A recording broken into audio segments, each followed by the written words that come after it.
आज मैं आपको क्षितिज पाठ पुस्तक से गद्य खंड में पाठ 4 पढ़ाने जा रही हूँ।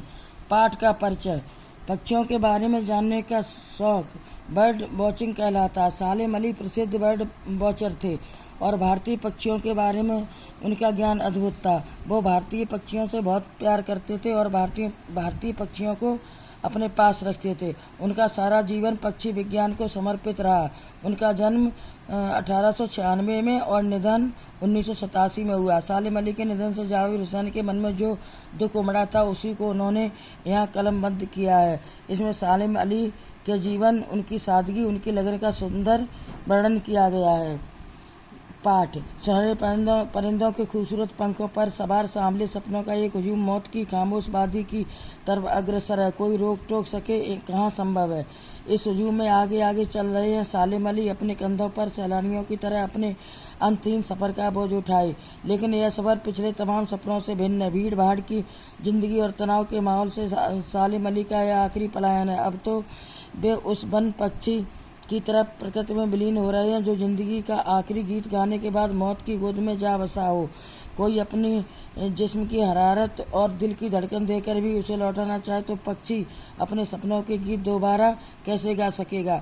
मुझे नहीं लगता कोई इस सोए हुए पक्षी को जगाना चाहेगा। बरसों पूर्व खुद सालेम अली ने कहा था कि लोग पक्षियों को आदमी की नज़र से देखना चाहते हैं। उनकी भूल है। ठीक उसी तरह जैसे जंगलों और पहाड़ों, झरनों और आबशारों को वो प्रकृति की नज़र से देखने को उत्सुक रहते हैं। भला कोई आदमी अपने कानों से पक्षियों की आवाज़ का मधुर संगीत सुनकर अपने भीतर रोमांच का सोता फूटता महसूस कर सकता है।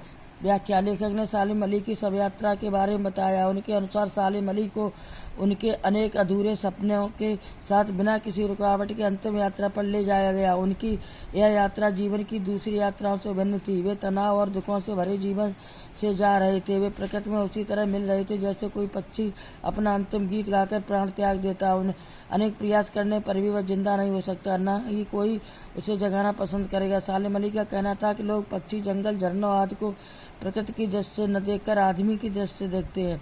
आदमी पक्षियों के मधुर स्वर को सुनकर रोमांचित नहीं हो सकता है। सालेम अली ऐसे ही अनुभव को धारण करने वाले व्यक्ति थे। पता नहीं इतिहास में कब कृष्ण के वृंदावन में रासलीला कब कृष्ण ने वृंदावन में रासलीला रची थी और 100 गोपियों को अपनी शरारतों का निशाना बनाया था। कब माखन भरे भाड़े फोड़े थे और दूध छाछ से अपने मुंह भरे थे।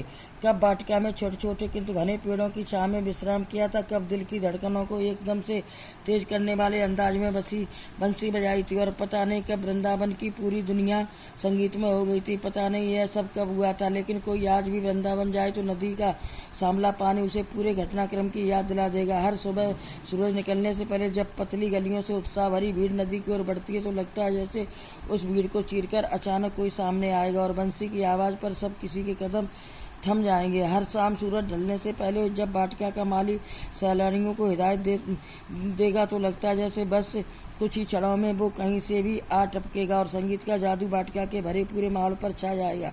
वृंदावन कभी कृष्ण की बांसुरी के जादू से खाली हुआ है क्या?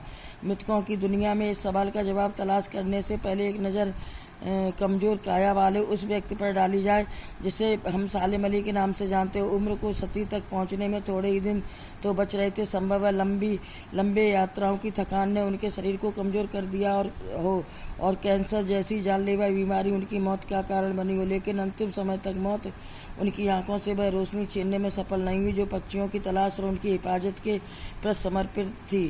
सालेम अली की आंखों पर चढ़ी दूरबीन उनकी मौत के बाद ही तो उतरी थी। बच्चों, शेष पाठ कल पढ़ाएंगे।